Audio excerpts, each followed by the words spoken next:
J'interviens 20 secondes dans votre vidéo juste pour vous apprendre une technique ridiculement facile pour voir des centaines d'autres vidéos d'informations alternatives et de qualité comme celle que vous regardez maintenant. Vous vous en doutez, une vidéo c'est comme un paquet de cigarettes, comme un café, comme une série, ça a un coût. Tous les jours, nous essayons de vous fournir l'information que vous recherchez, mais nous ne pouvons pas y arriver sans vous. Alors l'astuce ultime pour réussir à voir ces vidéos et pour nous aider à en produire d'autres, c'est de vous engager avec nous. Alors si vous avez aimé cette émission, aidez-nous à en produire d'autres et faites un don. Indépendance totale. 7h, 10h sur Radio Courtoisie, ligne droite, Corentin Périni. Et nous sommes le lundi à 7h27, c'est l'heure de la chronique de Raphaël Audouard. Bonjour Raphaël. Bonjour. Alors je rappelle, vous êtes directeur d'identité et démocratie et le week-end prochain, des élections se tiendront en Serbie. Alors pourquoi pouvez-vous nous expliquer la situation politique en Serbie ? En fait, c'est assez simple. Pour l'instant, la situation politique, c'est que depuis 2012, la vie politique serbe est dominée par le Parti progressiste serbe, contrairement à ce que son nom indique, est un parti plutôt de droite conservatrice. Il gouverne actuellement en coalition avec la gauche patriote, en fait, le Parti socialiste serbe, qui est un parti de gauche patriote. Il se trouve en opposition avec deux forces politiques. D'un côté, une coalition de partis centristes, centre-gauche, centre-droit, qui ressemble beaucoup à la Macronie, donc libéral, européiste, et à sa droite par des partis nationalistes serbes.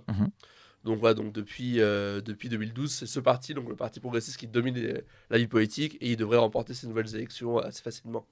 D'accord. Et donc quelle est la politique justement de ce parti progressiste ? En fait, c'est assez particulier parce que c'est un parti attrape-tout en fait. C'est-à-dire que c'est un parti qui au départ vient de l'extrême droite, qui s'est modéré en fait petit à petit, qui est arrivé au pouvoir en 2012 et qui combine à la fois des éléments, on va dire, un peu populistes, patriotes, plutôt conservateurs, et des éléments plus européistes, néolibéraux. En fait, c'est un parti qui essaie de maintenir le statu quo. Donc, ils ont un discours conservateur, patriote, parce que le peuple serbe est plutôt patriote, plutôt conservateur. Ils ont un discours néolibéral qui plaît au patronat serbe. Ils ont aussi un discours plutôt pro-européen pour se faire bien voir par l'Occident, et ils sont assez proches des États-Unis. Et en même temps, ils sont aussi le gouvernement d'Aleksandar Vučić, le leader du parti progressiste serbe, a aussi de très bonnes relations avec la Russie. Et par exemple, sur l'Ukraine, ils essayent de bâtir un entre-deux, d'être neutre entre l'Occident et la Russie. Donc en fait, au final, c'est un parti sans idéologie très forte et qui vise avant tout à maintenir au pouvoir son leader, donc Aleksandar Vučić. Mais alors, quels sont les enjeux de ces élections ? Alors tout d'abord, c'est très improbable que le SNS perde les élections. Il est à 40% des sondages, c'est les partis qui s'opposent à lui sont aux alentours de 10%. Donc sauf grand bouleversement dans la semaine qui vient, c'est ce parti qui devrait remporter les élections. Et d'ailleurs, son objectif, c'est d'apparaître comme la continuité de ce qu'il avait fait avant, de maintenir le statu quo, contre d'un côté les libéraux qui essayent de réorienter la Serbie clairement dans le camp occidental, et le côté nationaliste qui aimerait bien voir la Serbie se rapprocher de la Russie. Mais en fait, l'enjeu de ces élections, c'est un peu d'orienter le SNS dans un sens ou dans l'autre. Si les libéraux font un très bon score, ça pourrait pousser Vučić à modérer son discours, à se rapprocher plutôt de son aile européiste et néolibérale. À l'inverse, les nationalistes font un très bon score, ça peut le pousser à radicaliser son discours conservateur et patriote. D'autant plus qu'au sein de la coalition dirigée par Vučić, on trouve de très nombreux partis politiques, des partis plutôt centristes, mais aussi des partis patriotes. Par exemple, le Parti populaire serbe, qui est le parti qui a des très bonnes relations avec l'identité et la démocratie, et qui fait partie de la coalition au pouvoir. Mais là où il pourrait y avoir un changement, en tout cas, il y a un sujet important qui est apparu dans la campagne, c'est la question du Kosovo. Et alors, pouvez-vous nous rappeler un petit peu la situation dans cette région, donc revendiquée par la Serbie, on le rappelle. En fait, le Kosovo est une région serbe, mais qui a déclaré son indépendance il y a une dizaine d'années. C'est une région qui est un des cœurs historiques de la Serbie, mais qui en fait tout au long, ça commence surtout au XVIIIe siècle, où on a vu en fait un exode des populations serbes chrétiennes à cause de l'Empire ottoman. En fait, l'avancée des Turcs a fait que les populations chrétiennes ont eu tendance à quitter cette région qui était historiquement serbe, et ces populations chrétiennes ont été remplacées principalement par des populations musulmanes venues d'Albanie en fait. Ce qui a fait qu'en 98, au moment où la Yougoslavie a explosé, ces populations musulmanes ont cherché à obtenir leur indépendance et ont lancé une guerre en fait très violente menée par une organisation terroriste, l'Učeka, qui a lutté contre le gouvernement yougoslave à l'époque pour obtenir l'indépendance du Kosovo avec le soutien de l'Occident en fait. Et du coup en 2008, finalement le Kosovo a déclaré son indépendance qui est reconnue par la plupart des pays occidentaux, mais qui n'est pas reconnue par l'ONU. Et donc c'est pour ça que évidemment la Serbie refuse de reconnaître cette indépendance et continue à considérer que le Kosovo fait partie de son territoire. Et alors comment cet enjeu du Kosovo est venu s'inviter dans la campagne ? Il faut voir que la situation du Kosovo est très explosive en fait. C'est-à-dire qu'on trouve encore des minorités serbes là-bas qui sont persécutées en fait par les musulmans. On a régulièrement des églises serbes qui sont attaquées par des militants nationalistes albanais. Et en fait, l'Occident soutient, les États-Unis d'Amérique, l'OTAN soutiennent le Kosovo, alors même que c'est un pays, encore une fois, musulman qui s'attaque à un pays chrétien, et où on voit en fait une montée de l'islamisme au Kosovo. On a vu de nombreux combattants kosovars partir se battre dans les rangs de Daesh. C'est aussi un pays mafieux, en fait, c'est-à-dire que le gouvernement kosovar est très corrompu. Et pendant en fait, la guerre civile, l'UÇK s'est financé notamment par le trafic d'organes. En fait, c'est une organisation qui est très mafieuse et qui est liée à un certain nombre de réseaux mafieux en Europe et à l'extérieur.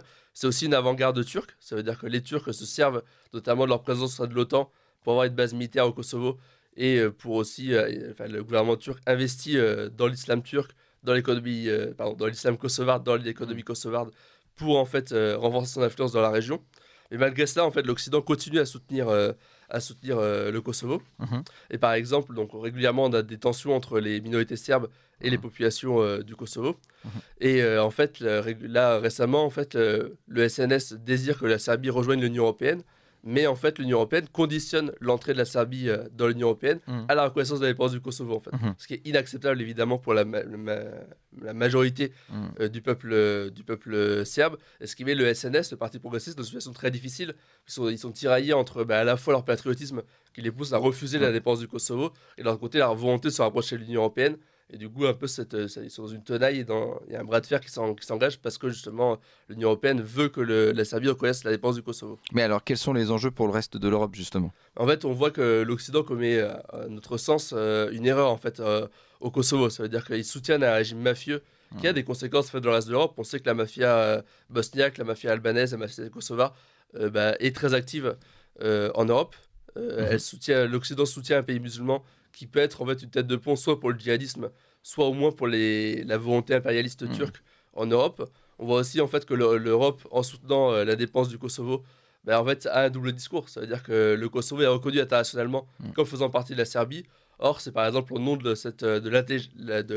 l'intangibilité des frontières que par exemple l'Europe soutient l'Ukraine contre la Russie ou a abandonné l'Artsar arménien aux Azéris en fait. Or, la situation au Kosovo est assez proche de la situation en Crimée ou dans le Donbass en fait. On a une minorité qui déclare son indépendance soutenue par les puissances étrangères et le pays à laquelle appartient cette région-là qui demande à ce qu'on respecte ses frontières en fait. Donc quand l'Europe soutient le Kosovo, en fait, son discours sur d'autres sujets, notamment sur la question ukrainienne, en fait, est beaucoup plus ambigu. En fait. On voit pourquoi oui à la défense du Kosovo et non, par exemple, au rattachement de la Crimée à la Russie. Donc l'Europe, en fait, laisse avec le Kosovo se développer cette avant-garde turque, cette avant-garde islamiste en Europe. Et à notre avis, c'est une erreur. En fait, les intérêts des Européens convergent en fait, avec les intérêts des Serbes dans la région. D'autant plus, par exemple, dans le cas français, qu'on sait qu'il y a une amitié très forte entre le peuple serbe et le peuple français depuis très longtemps. Et du coup, l'Union européenne ferait mieux en fait d'arrêter de se mettre à la remorque des intérêts américains. Il ferait mieux de défendre la civilisation européenne, de saisir en fait la main tendue du gouvernement de Vučić en fait, qui propose à la fois de défendre ses intérêts, donc de maintenir l'unité de son territoire, mais qui est quand même ouverte à la discussion avec l'Union européenne, voire à l'adhésion. Donc l'Union européenne ferait mieux encore une fois de défendre la civilisation européenne et d'arrêter avec sa vision européenne complètement liée aux États-Unis à l'idée de marché.